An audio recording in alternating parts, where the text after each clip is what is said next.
So the final part of this lecture is about phase transitions of machine learning algorithms. And because I think that this will be discussed a lot in various contexts in this workshop, the only question that I want to get answered is, are there genuine phase transitions in the learning process of neural networks? And I emphasize the word genuine. So for example, are there second order phase transitions? Are there certain symmetries that break when a neural network learns some data? Do we have the correct scaling behavior? Can we recognize certain universality classes in machine learning? And I'm also going to conclude with the idea of could we ever unify different machine learning algorithms using the concept of a universality class? So I want to start. So I think now we have to.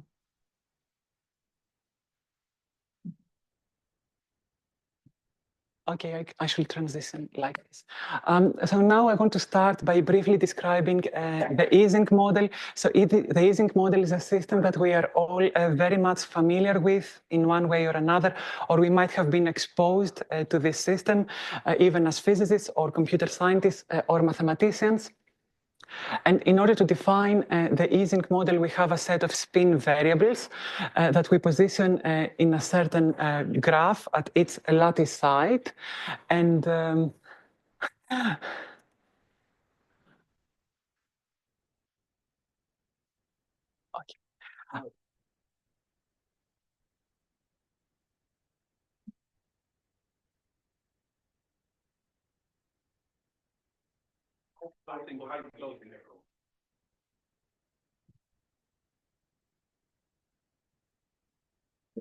Okay, thank you. So now we consider that at each lattice side, we position a spin variable that can have the value +1 or -1. And we also have a certain set of edges which connect these spin variables and give rise to a type of interaction. So here is the Hamiltonian of the Ising model, and J denotes a coupling constant that, depending on its sign, can give rise to a different type of interaction in the system. So if J is positive, we actually have what is known as ferromagnetism. And remember that physical systems evolve in a way that minimizes their energy. So what this means is that if J is equal to 1, then Si and Sj will want to have the same sign. So if Si is positive, then this means that Sj is also going to be positive.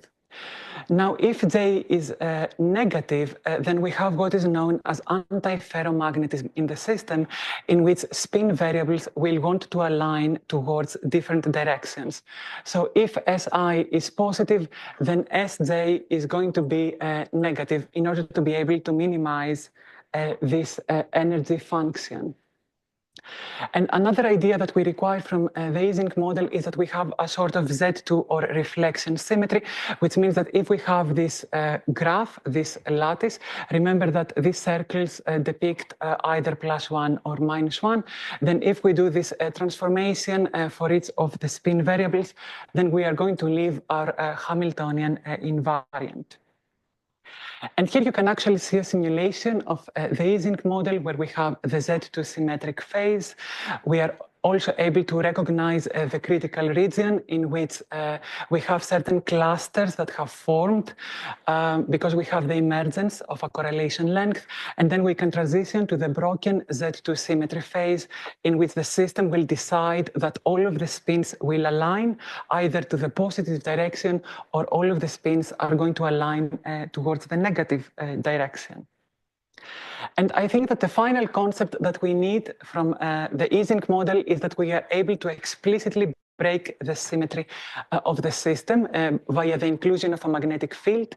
And here I want to emphasize that this magnetic field is outside the sum, which means that each spin variable is experiencing the same value of this external magnetic field. So depending on the sign of this field, we are going to retrieve a configuration in which if this field is positive, the spins will all be positive, and if this field is negative, again, all of the spins are going to be negative. So at this point, we are actually able to start discussing prototypical types of disorder in the case of the Ising model. So we can start with what is known as the random field Ising model. So in this case, what we have done is we have introduced the magnetic field within the sum, which means that each lattice site is now experiencing a different value of this external magnetic field. And what we commonly do in disordered systems is that we actually sample these inhomogeneous external fields based on a probability distribution that is centered around 0, which means that half of these external magnetic fields are going to be positive and the other half are going to be negative. And the good news, in a way, is that the random field Ising model has physics which resembles a lot that we encounter in the conventional case, in the sense that we are still able to recognize some form of symmetric phase and also a broken symmetry phase, or equivalently that the magnetization, which is a sum over the degrees of freedom, can still be interpreted as an order parameter. So order parameters are quantities that we can use in order to find out if our system resides in a certain phase. So for example, also in the random field Ising model, but also in the conventional Ising model, the magnetization will be 0 in the symmetric phase as a sum over all of these degrees of freedom, and it will have a finite value in the broken symmetry phase. So at this point, I want to mention that the random field Ising model is a prototypical system in statistical physics, but it is also of interest to quantum field theorists, because there exists a conjecture that we can map the d-dimensional conformal field theory with random fields on a d-2 system that has no random fields. So I provide these references for someone that is interested on the topic. So now finally we can move to the last case of prototypical disorder in the case of the Ising model, which is known as the Ising spin glass.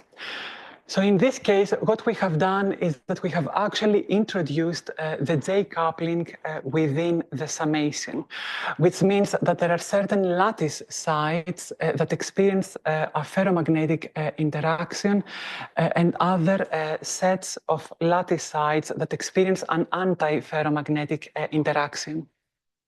So at this point, if we look at the Ising spin glass, or what is known as the Edwards-Anderson model, we are able to understand why these systems are often called as frustrated. And the reason is that if we look at a specific lattice site, then perhaps this lattice site takes some information from a nearest neighbor that it should be pointing in the positive direction, but it can also receive conflicting information from another nearest neighbor, which says that it should be pointing in the negative direction. So this is what causes the frustration in the system. And if we look at the configurations in the context of the Edwards-Anderson model, we see that they resemble not at all the case of the conventional system. Specifically, if we are in the symmetric phase, the configurations are randomly oriented and they are allowed to evolve, which means that at the next time step, we are going to see another randomly oriented configuration where the spins are going to be pointing in different directions. And the moment that we cross to the broken symmetry phase, the system decides to freeze at a certain configuration and stay there forever. Which means that we don't have a spontaneous breaking of the Z2 symmetry anymore. The magnetization is not the order parameter, and we deal with entirely different physics than what we are used to. And this is, of course, important for the case of machine learning, because we encounter similar ideas also in machine learning systems. So in order to study this novel physics in a way, what we need to do is that we need to resort to the implementation of replica theory. And specifically, we consider that we have two replicas, which means two copies of this system. And we are able to define what is known as an overlap variable. So what we do is we multiply a certain lattice site in the first replica with the corresponding lattice site of the second replica. So I want you to think the overlap variable as a measure of the similarity between these two replicas. And then we get, let's say, a new configuration in which we are able to see that certain overlap variables are actually correlated, or equivalently that we have the emergence of a correlation length that we are now able to measure. Finally, on this case, I want to mention that the Ising spin glass is also of interest to the quantum field theorists, because you can see that it satisfies gauge invariance properties. Finally, because again, we are interested mainly in quantum field theory, someone can introduce a 5⁴ version of the Edwards-Anderson model. And the novelty in this lattice action is that, again, we have introduced the J coupling within the summation. And this time, we are again able to define an overlap variable, with the difference that because a lattice field theory has continuous degrees of freedom, the definition of this overlap variable is not necessarily unique. And then we are also able to use mathematics analogous to the one that we use in the case of the 5⁴ theory in the conventional Ising model to prove that this 5⁴ glass reduces to the Edwards-Anderson model, under an appropriate limit, of course. So now that we have a first impression between disordered systems and how they behave physically, we can ask the question why neural networks resemble disordered systems, or why disordered systems resemble neural networks. You can ask the question in the other direction. So we have the random field Ising model that we saw on the upper left corner, and also the Ising spin glass on the upper right corner. And I'm going to instantly show you the Hamiltonian of a neural network, specifically the Hamiltonian of a restricted Boltzmann machine, where Wij are the weights between the visible and the hidden variables, and Ai and Bj are the equivalent of what we call the biases. And you can instantly recognize that the Wij in this Hamiltonian have exactly the same role as the Jij in the Ising spin glass. And the biases of a neural network is the equivalent of a random field. So a neural network, especially when it is randomly initialized, resembles a lot a prototypical disordered system. However, there are also major differences, because when we train a neural network, these weights and biases evolve, which means that part of the disorder vanishes, in the sense that the weights and biases are not drawn from a random probability distribution anymore. But we still have some form of inhomogeneity and disorder that is remnant in the system.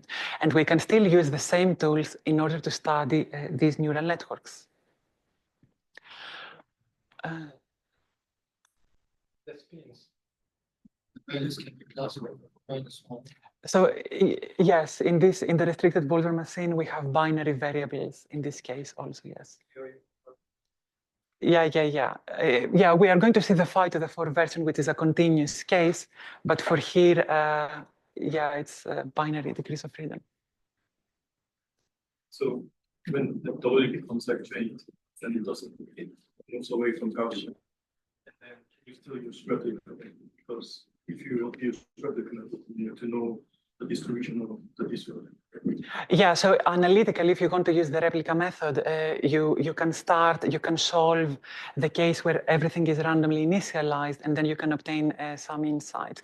But outside of the analytical perspective, when these are going to converge in the solution so that you are able to match the solution of your problem, some of them are still going to be inhomogeneous. I mean, all of them are going to be inhomogeneous. Some of them will be positive, some of them will be negative, which means that you still have this frustration in the system, but not the disorder in the sense of having them drawn from a probability distribution. Yes.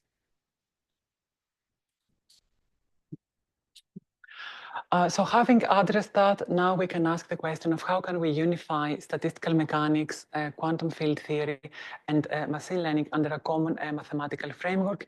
And for this part of the lecture, we will try to think more like, let's say, a probability theorist. And we want to construct a probability distribution, and so we consider that we have some form of representation in order to be able to construct this probability distribution.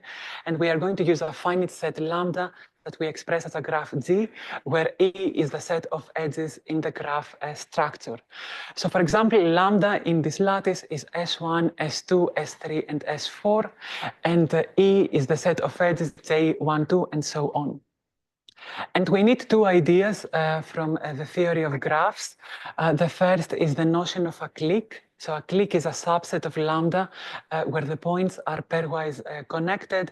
And we also need the concept of a maximal clique. A maximal clique is a clique where we cannot add another point that is pairwise connected with all the points in the subset. So because this might be a little bit complicated, I'm going to instantly clarify it in terms of common lattice topologies. So in the case of the square lattice, a maximal clique is defined by two nearest neighbors. Everything becomes much more clear in the case of the triangular lattice. So a clique in the triangular lattice is phi 7 and phi 8, but this clique is not maximal because there exists another point that we can introduce in the subset that is simultaneously connected with both phi 7 and phi 8, and this is specifically phi 4. So phi 4, phi 7, and phi 8 defines a maximal clique. On the square lattice with both diagonals, a maximal clique is again defined by a square.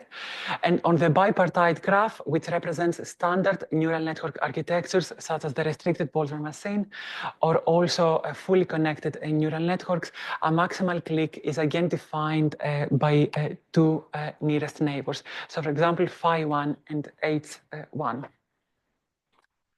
Yes. I appreciate the point you're trying to generalize the ideas in the Ising model to something much more general.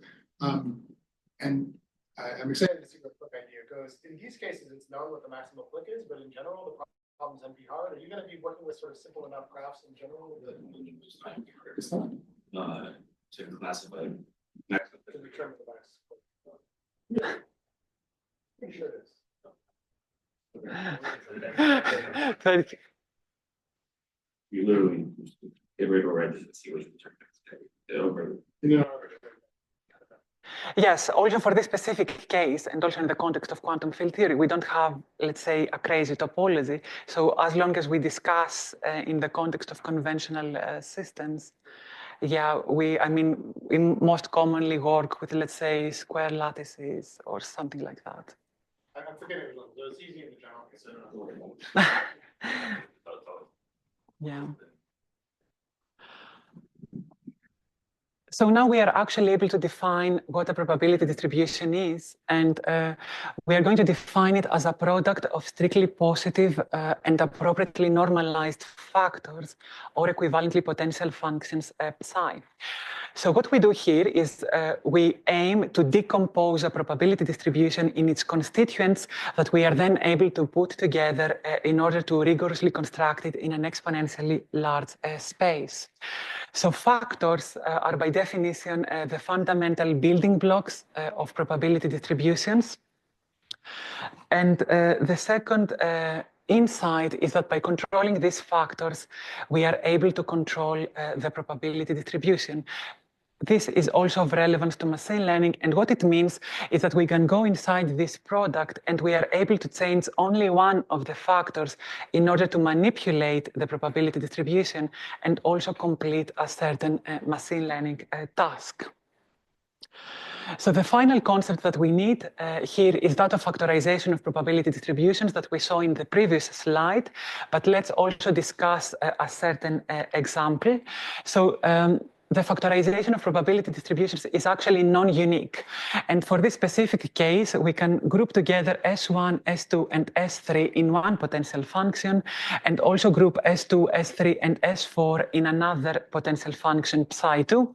And then we are able to construct the Boltzmann probability distribution through a multiplication of these two factors, where we also have the partition function. So they are also appropriately normalized. So why have we been discussing all of these ideas? So the reason is that these ideas simplify a lot the discussion of the Hammersley-Clifford theorem. And the Hammersley-Clifford theorem states that a strictly positive distribution P satisfies the local Markov property of an undirected graph G if and only if P can be represented as a product of strictly positive potential functions, one per maximal clique. So that's where the emphasis is, where Z is the partition function and bolt phi are all possible states of the system. So now that we saw the Hammersley-Clifford theorem, we can verify that the factorization that we discussed here is not one that satisfies the theorem.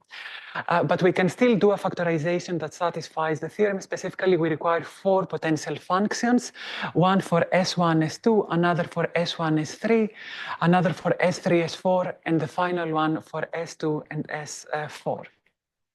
Of course, this comes as no surprise because the Ising model is the prototypical Markov random field.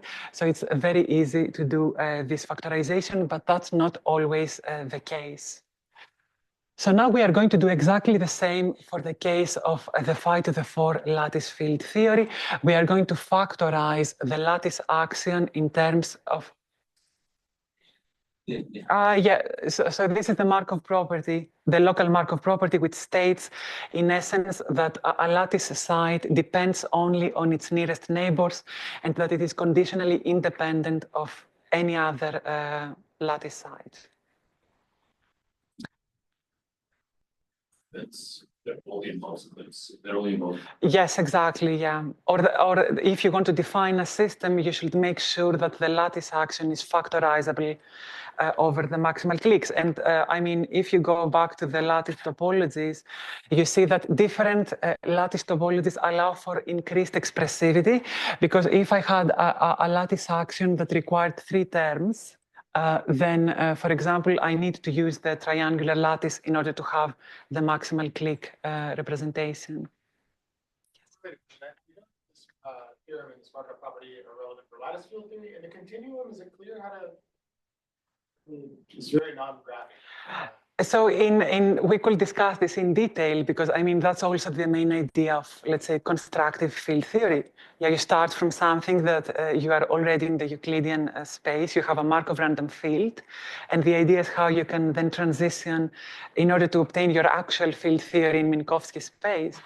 It's not very easy to. I mean, I guess what I'm taking from you is that for lattice Markov, I just do Hamilton, Clifford, and I'm done. But in the continuum, is it known what to do? Only for perhaps the free field. Yeah, but it's an interesting discussion. Yeah, I hope someone does. Just to check whether I'm understanding correctly. So I think in more standard, you want interaction with strictly bounded range, right? As opposed to having exponential tails. Now, as physicists, we say exponential tails exactly bounded. It shouldn't make any difference, and because when you take it, the Asimov, then the normalized problem does have but longer range stuff. Am I saying things which you agree with? I could, yeah, partially, yes. Think about the connection between sort of the continuum limit and so strictly bounded interaction. Physicists generally don't think are necessary. Sometimes the distinction between local and demanding strict locality. Yeah. Yeah, we do, yes.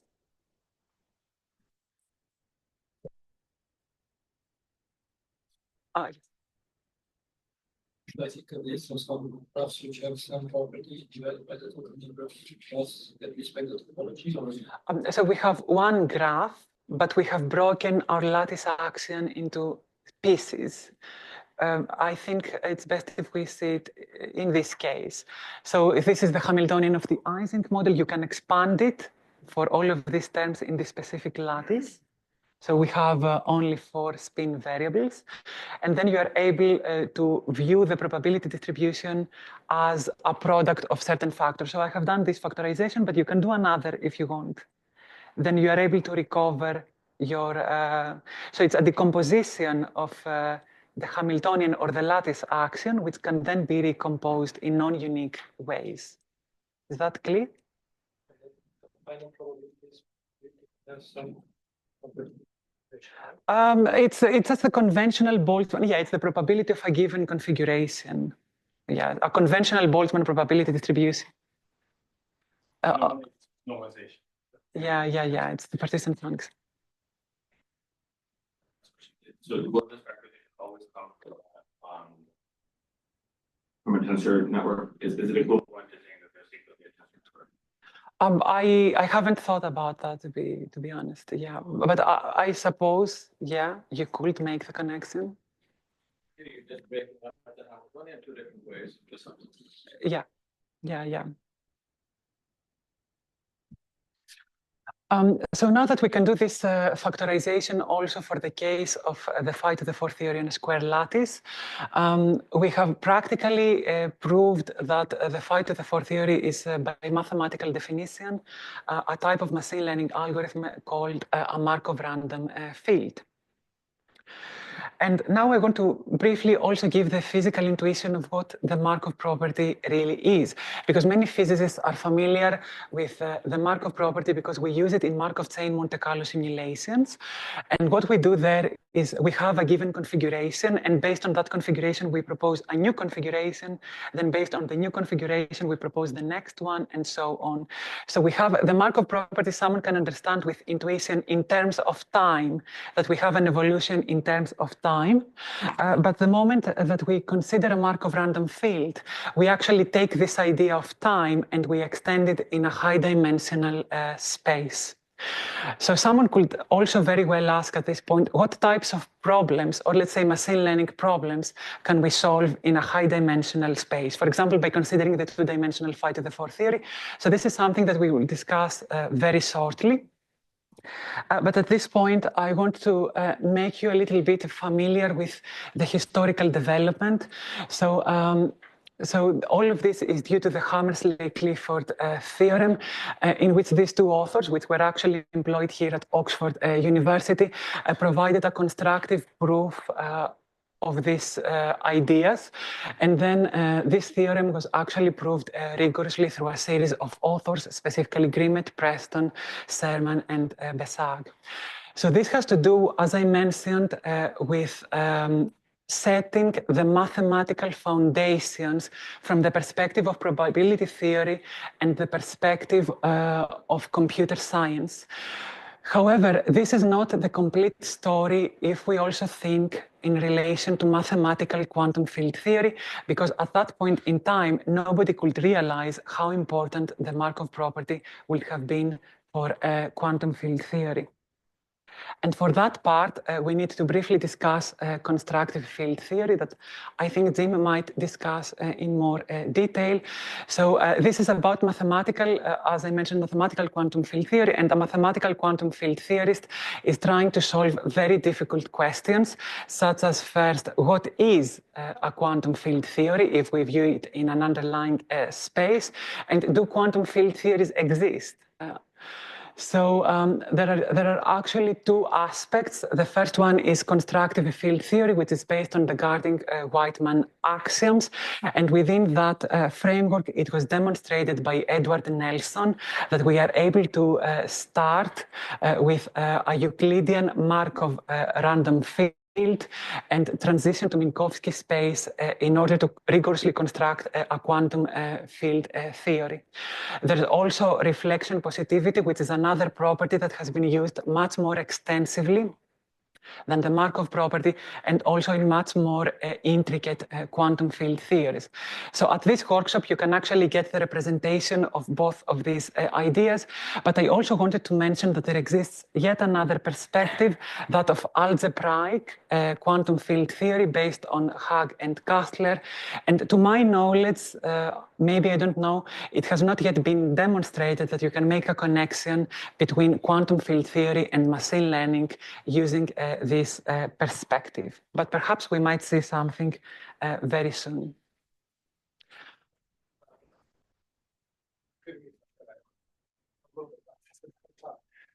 My recollection is Markov implies RP. Is the perspective of the literature that sort of RP is subsuming it in a useful way, or is the point that the Markov is easier to specify and therefore one should use it? Or so again, this is a lengthy discussion. So in essence, the Markov property can be considered as a stronger mathematical condition, but it's not as easy to prove as reflection positivity always. And I'm not talking about scalar field theories, but if you transition to something more complicated, it's really not that easy, at least with the tools that people were using, which do not include graph theory. So graph theory might also provide different ways to prove the Markov property. So for example, the Hammersley-Clifford theorem was not used by researchers in that specific direction. sometimes it's useful, sometimes it's not, but because it's a different approach that's a subset of RP, it's so yes, you should view the reflection positivity as a different variant, which is just more generally applicable in an easier way. So if people want to get results, instead of struggling with proving the Markov property in a field theory, maybe they want to get reflection positivity and, do it faster in a way, sometimes.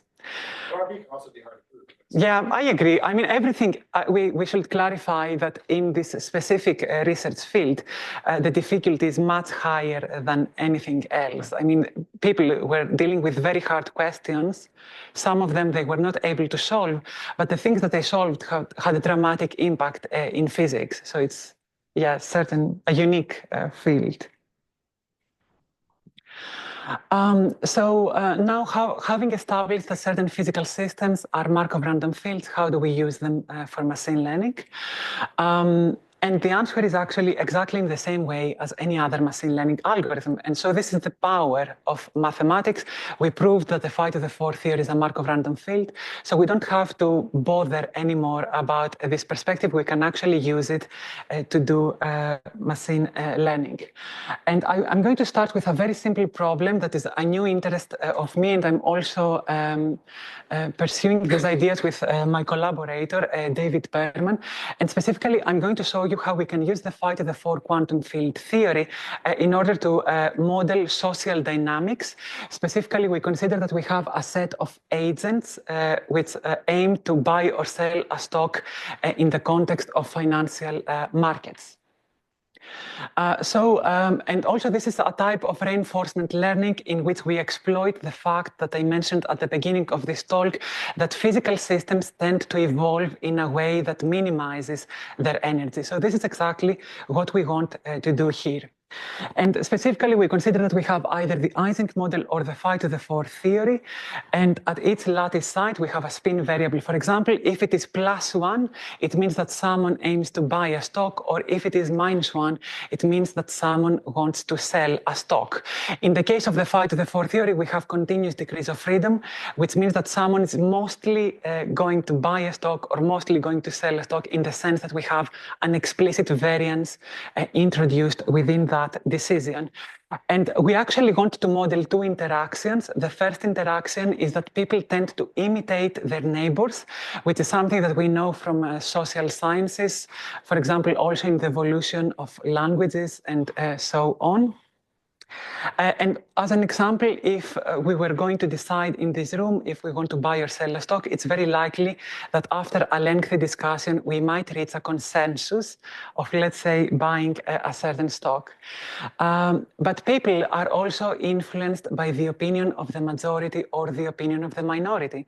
So if we leave this room and we have decided that we are going to buy a stock, and we go online and find out that everyone else in the world is selling that stock, then this is bound to affect our decision. So besides the opinion of the majority, the opinion of the minority is also extremely important. And in this framework, we are actually going to obtain two types of agents. The first type of agents is a fundamentalist. So a fundamentalist is someone who aims to invest in a stock by relying on the fundamental value of that asset. So if it is undervalued, they are going to buy that stock in the hope that they are going to have some profits in the future. And the second type of agent can be called as a chartist or a noise trader. And these are people that are not guided by the fundamental value of an asset, but instead make decisions based on emerging trends. So as I mentioned, we want two types of interactions. And the first interaction is that people tend to imitate their neighbors. So this is something that is already present in the lattice action or the Hamiltonian of the Ising model and the phi to the fourth theory. So we don't need to do absolutely anything to have this type of interaction, because due to the Z2 symmetry breaking phase transition, we are going to have certain clusters that have formed, which denote a collective decision to buy or sell a stock. So there's nothing that we need to do for that.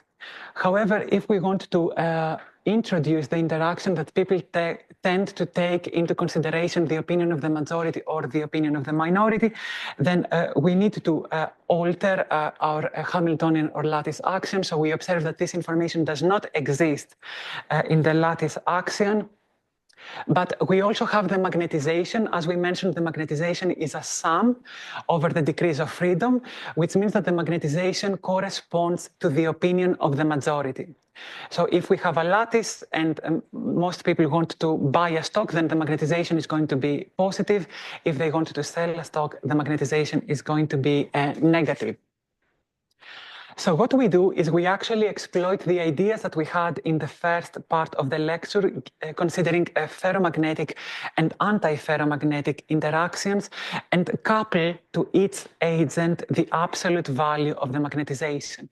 So now we force an agent to align with the opinion of the majority or to go against the opinion of the majority. And because we altered our Hamiltonian or the lattice action, we have new physical behavior.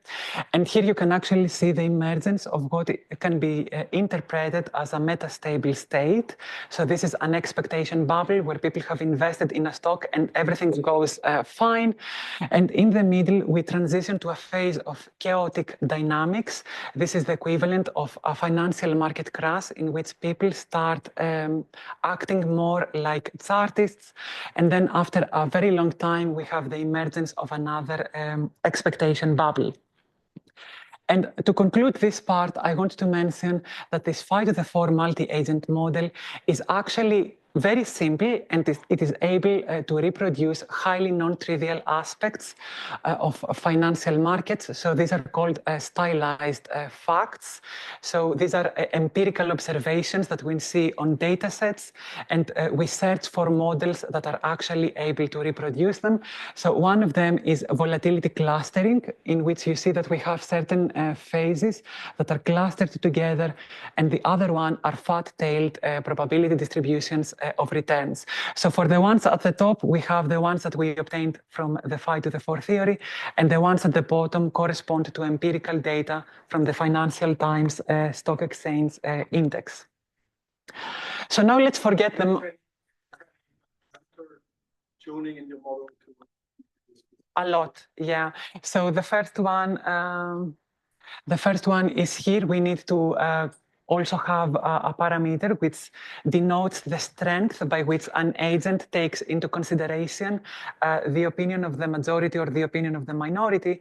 And the other one is, of course, this term where J now denotes how strongly someone imitates their neighbors. So there's a ratio that governs this decision. Yes. How we define what?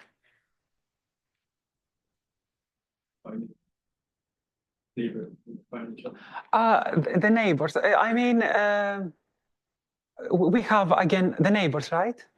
Yeah, we have, again, a lattice. I mean, in principle, you will want it to be infinite so that you are able I mean, think how a large number of people act, but then you define neighbors exactly in the same way. So you have, so in the case of the Ising model, you have this supplemented by the additional term. So yeah. I may get my opinion on WhatsApp from somebody sitting there. You know, in other words, the actual graph of connectivity of people listen to is not Euclidean. Not an academic level. I think that you're asking. Is that good? Yeah, I mean, in a way, you can select a certain topology. You include, because we want to have some form of, I mean, to truly have the neighbor interaction, you really need to consider it as short range, if that's also something that you ask. You don't need to have a longer range interaction, and then you get the physical behavior through the correlation length. So it progressively, these clusters progressively become larger, which means that many people start forming a given group.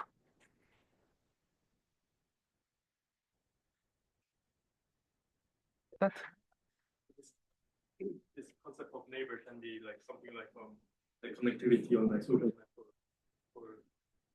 the connectivity is on a square lattice. Yeah, I mean.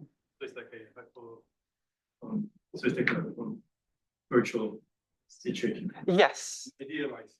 Yeah, of course. Of course.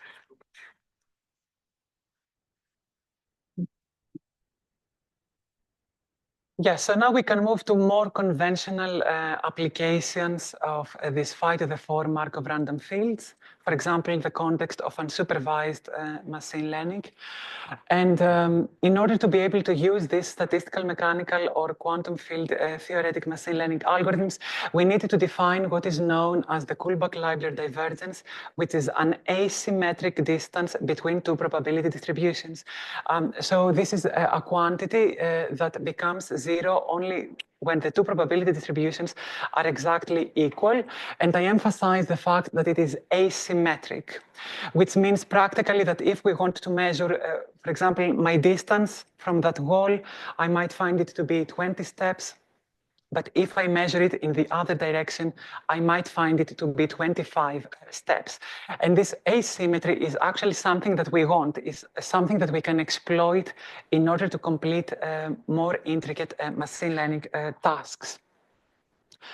So specifically, this version of the Kullback-Leibler divergence can be used to minimize the distance between our model probability distribution and the target probability distribution that we don't know its form, but we have data available.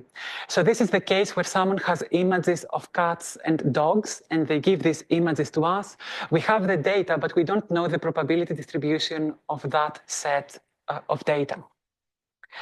The second version of the Kullback-Leibler divergence can actually be used to solve the problem where we know the form of the target probability distribution, but we don't have data available. So this is the case that you might have seen recently in computational physics, where people aim to accelerate Monte Carlo simulations using a certain machine learning algorithm. So they know what the target probability distribution is, but they hope that they can use their model to sample it in a much more efficient way. So let's focus a little bit on the second case. So as we mentioned, the thing that we want to do is that we want to minimize this quantity, which practically means that we are going to make these two probability distributions equal, and we can then use the probability distribution of the phi to the 4 theory, for example, to draw samples from the target distribution. So now if we substitute the two Boltzmann probability distributions in this case, we are going to arrive at this expression that we actually know in physics for many decades now. And this is the Gibbs-Bogoliubov-Feynman inequality, or equivalently, it's the Bogoliubov inequality of approximating Hamiltonians. And there are two important observations on the above equation. The first is that it sets a rigorous upper bound to the calculation of the free energy of the target system that we aim to match. And the second observation is that this bound is dependent entirely on samples drawn from the probability distribution of the phi to the 4 theory.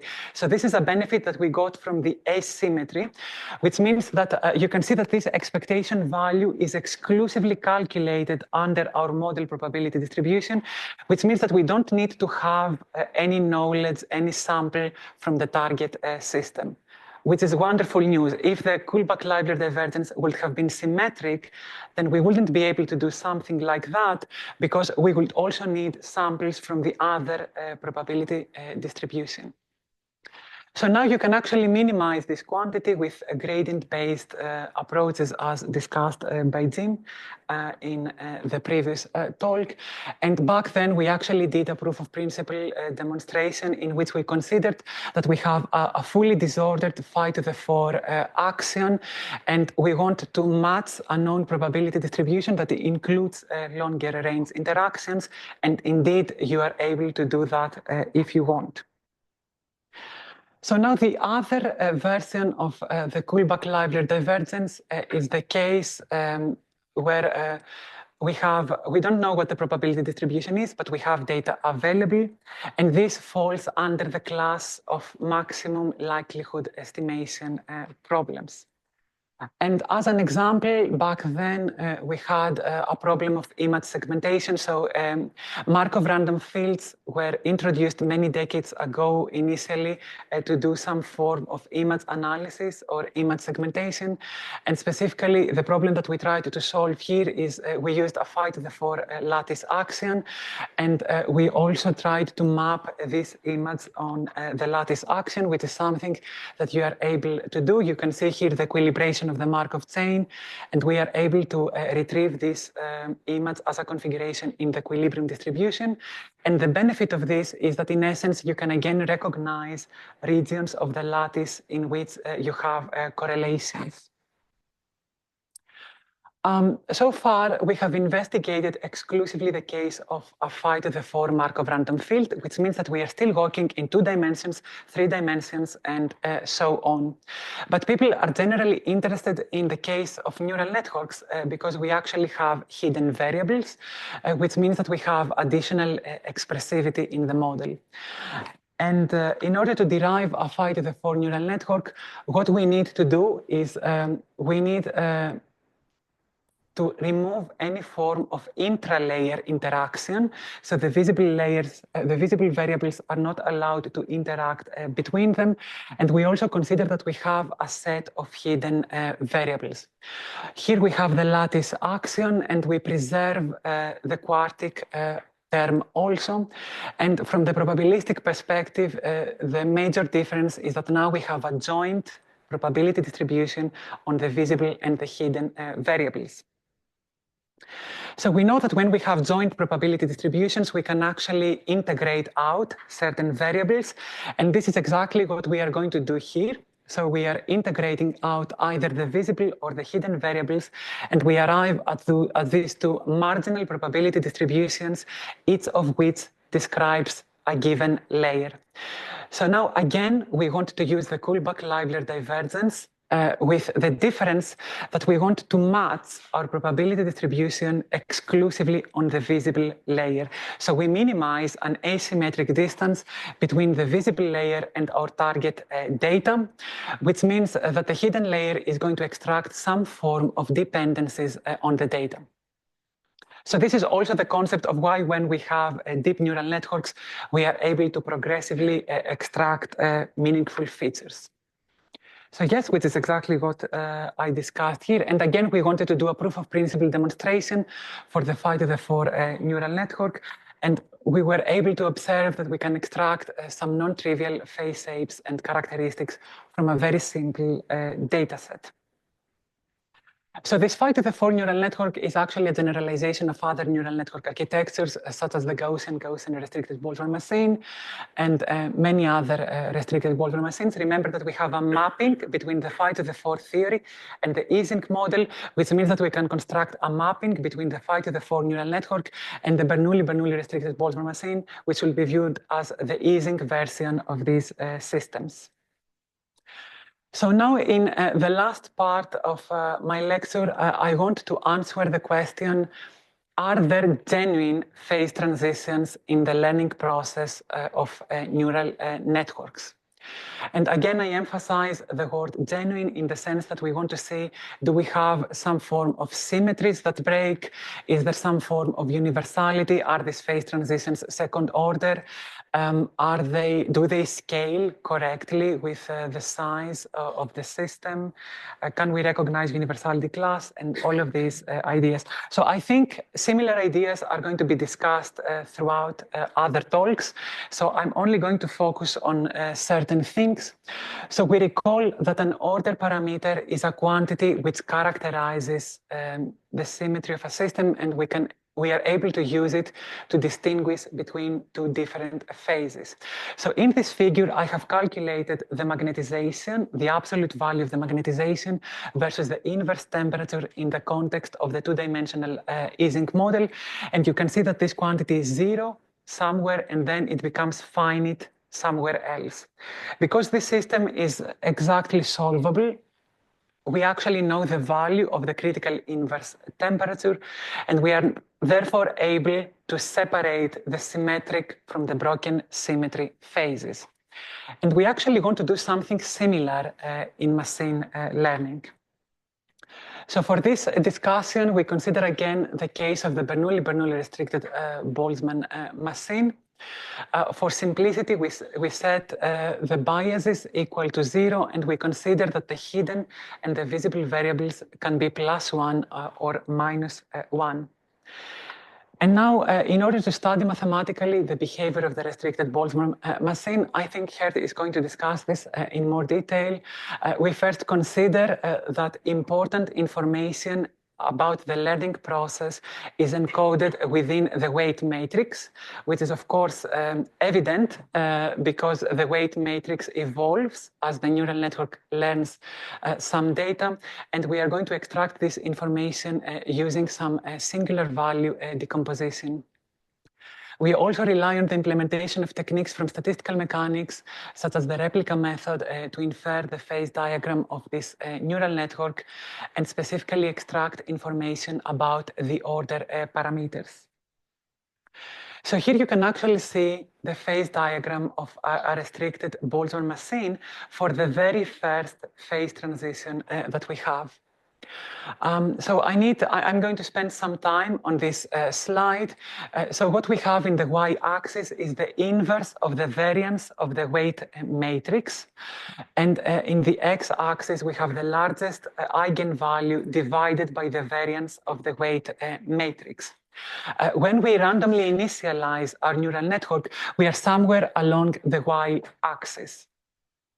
And the learning process of this neural network is about transitioning. So as the neural network learns, we move on the right, so we cross to the ferromagnetic phase. For people familiar with disordered systems, this phase diagram resembles a lot that of the Serrington-Kirkpatrick model, which is a mean field model of spin glasses.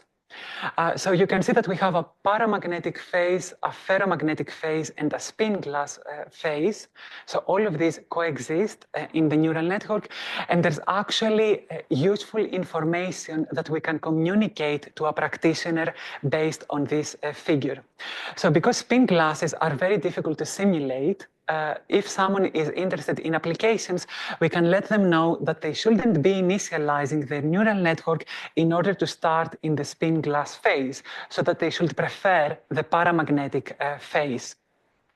The neural network is still able to learn if we are in the spin glass phase, but it's not going to be as efficient. These statements, these characterizations are So in principle, it's both the visible and the hidden. It happens simultaneously. So we have a singular value decomposition. So we are able to project at a given epoch based also on the visible and the hidden layer. Sorry, who?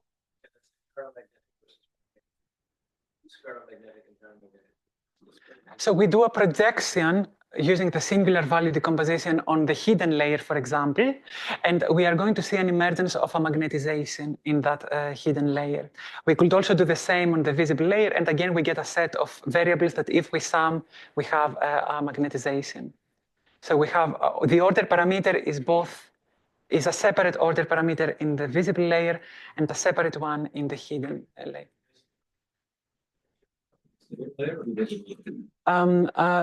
This specific one, I suppose it's the hidden layer. Yeah, yeah. So here we actually saw that we have the very first phase transition, but when a neural network learns some data, we actually have a consecutive phase transitions, so a series of phase transitions that happen one after the other as the neural network learns the data. And here in this figure, you can actually see the numerical verification of this idea. So for the one at the top, we have the eigenvalues of the weight matrix, the first 10 eigenvalues in terms of the epochs. So you can see that as the learning progresses, we have eigenvalues that emerge one after another, indicating that we have a series of consecutive phase transitions.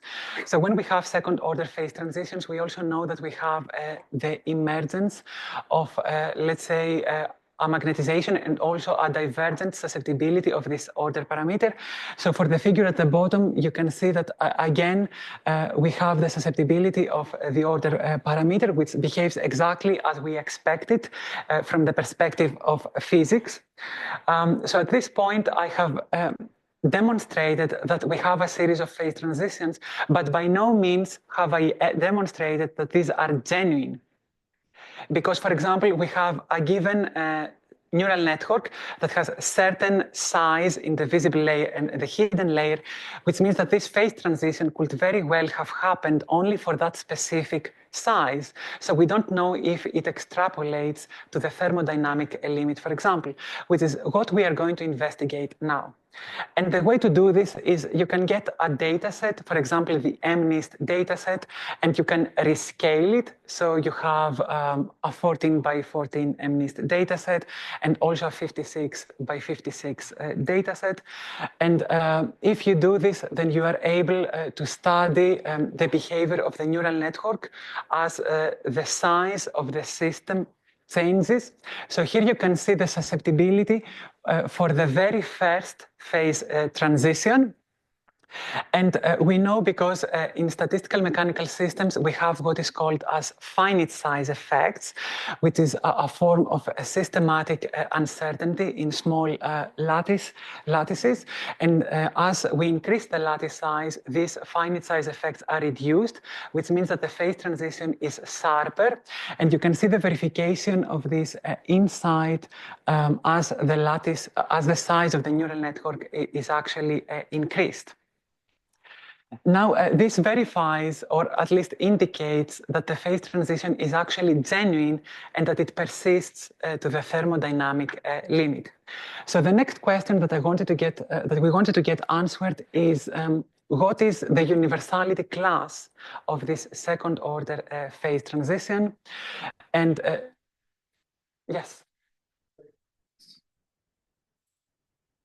Usually when you train, there is a moment when any measures based on something visible, some visible improvement if training goes well.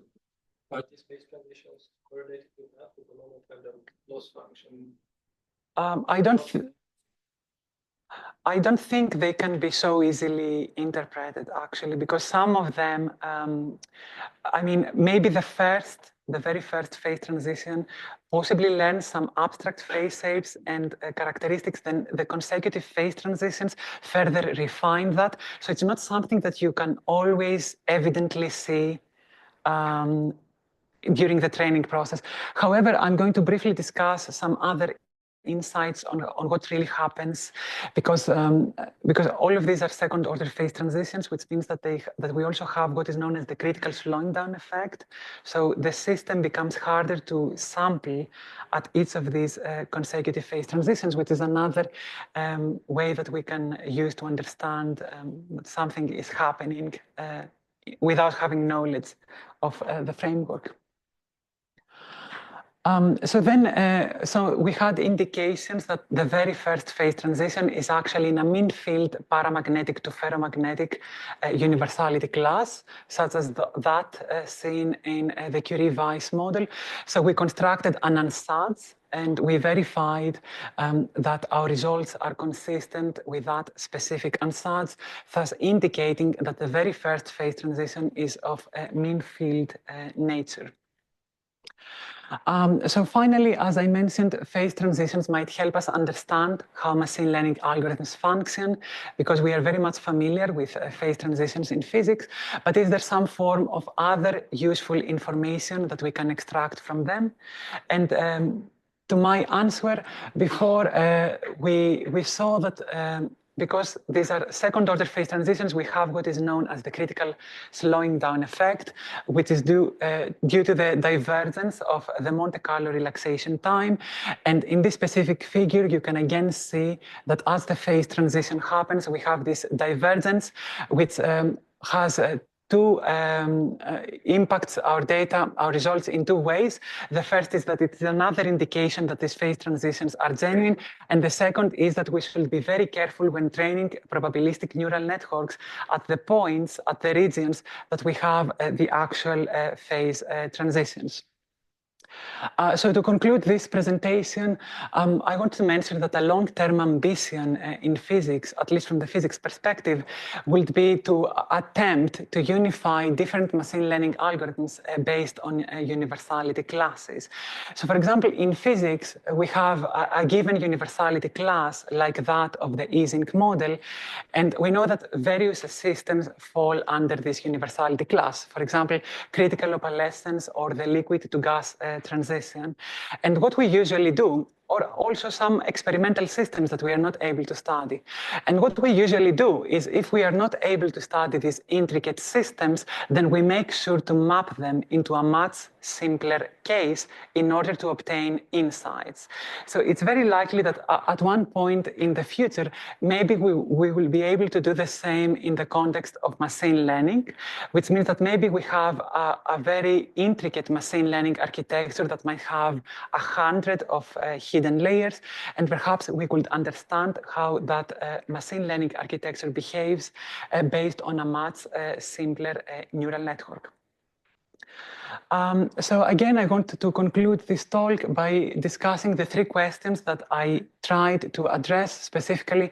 What are the connections between machine learning and disordered systems? How can we unify statistical mechanics, quantum field theory, and machine learning under a common mathematical framework? And are there genuine phase transitions in neural networks? So thank you very much for your attention.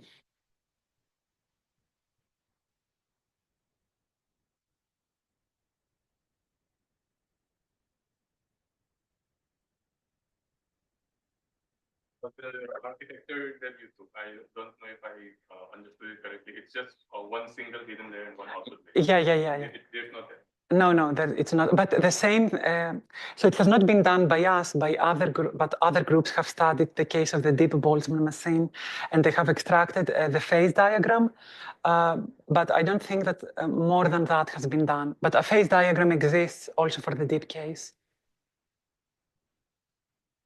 Yes. There was reinforcement learning appearing at some point in agents. I didn't quite really understand how it came in, what the connection was. So what happens? Why is it reinforcement learning?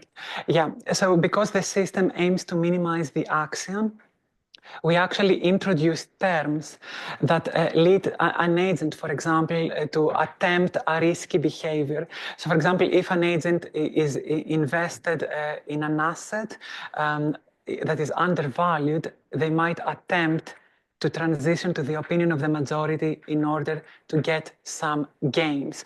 So because the lattice action or the Hamiltonian tries to be minimized, so this is what turns this into some form of reinforcement learning. So the agent is rewarded when, yes, exactly, from the minimization of the Hamiltonian.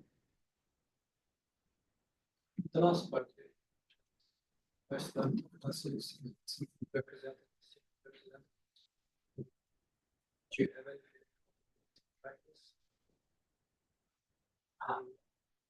Analog pictures and So we don't know precisely. So for us, we focus on probabilistic neural networks, which is somewhat simpler.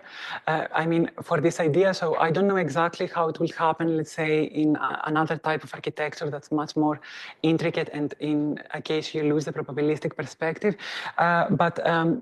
So for example, the universality class of the very first phase transition, we expect it to be to manifest in all sorts of energy-based or action-based neural networks because it's the first refinement of the data that is, I mean, the abstract features you usually see in plenty of architectures, but we can't make the same statement about the consecutive phase transitions. So we don't really know what the universality classes might be there yet.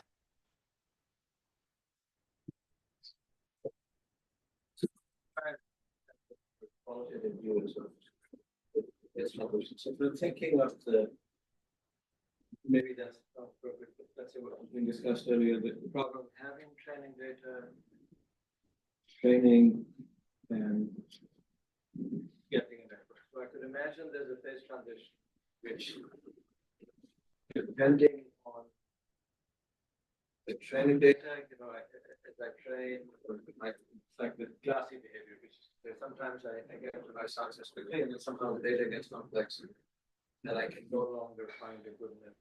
It could be a dynamic phase transition where you see loss function changes and this and that behavior at time. Second could be related is whether find a good function at the end, which actually does a good job of approximating the existing data. Third possibility is somehow the data has structure. Sometimes it's learnable, sometimes it's not. So what's your mental map of what could be possible phase transitions? And also, I didn't totally understand in the example that you presented with which of these classes with things following.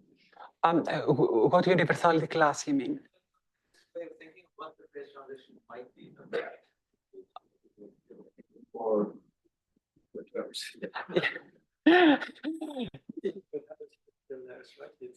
there something visible? I mean, so first of all, for your first question, I will say that it's the data that has structure, and then this structure is in a way found out by the neural network within the weight matrix progressively. So that's how these consecutive phase transitions in essence happen as parts of the weight matrix learn the structure present in the data and also extrapolate beyond that structure. So for the other question,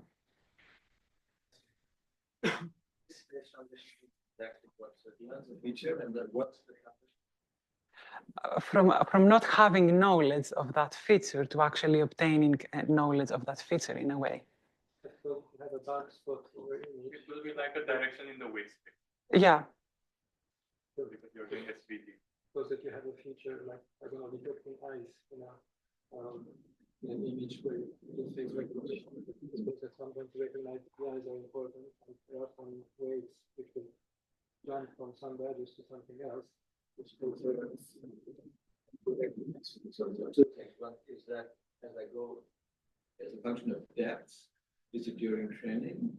And also, I remember reading about a Donald Trump neuron, which apparently shows up some of these LLMs like all these local structures. I'm not sure why I would think of that as a phase transition in usual statistical mechanical sense involving Fleischmann attributes of freedom.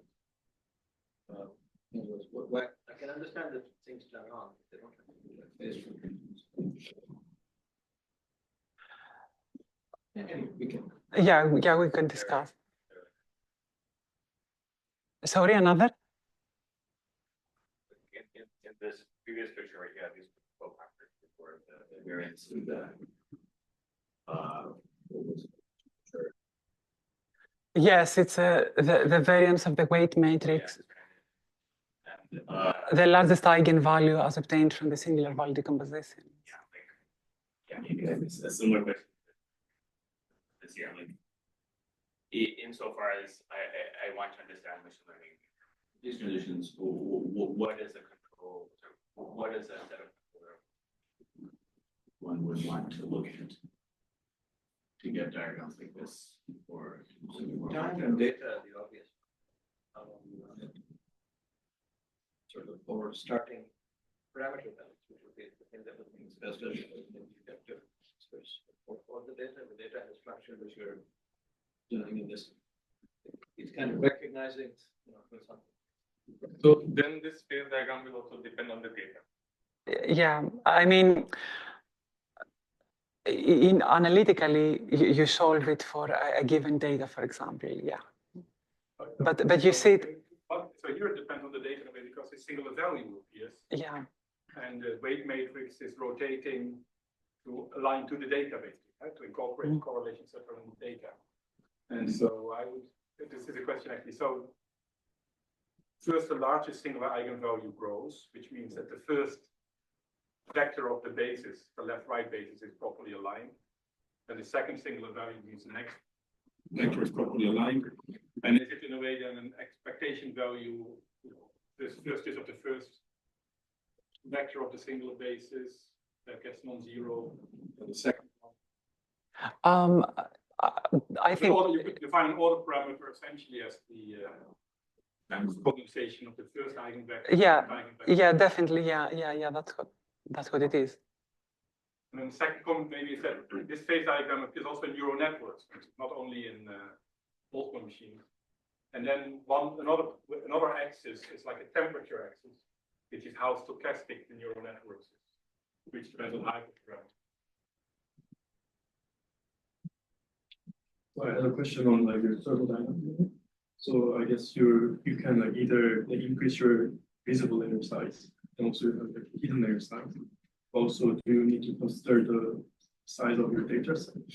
Because if you just increase your visible layer size, then you can consider that you have a ratio that you preserve between the hidden and the visible layer.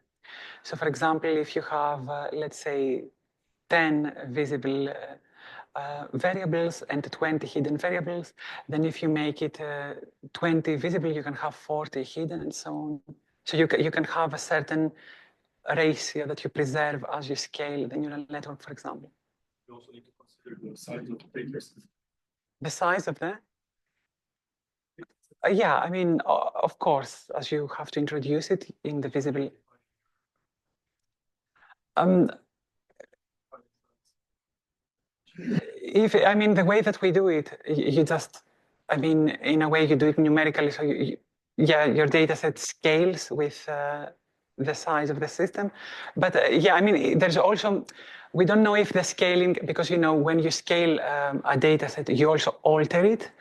This is why our results have been more, let's say, conservative, because we don't know how significantly that affects the final results. It's not always as trivial. But yeah, other than that, it's implicitly introduced as due to the size of the visible layer.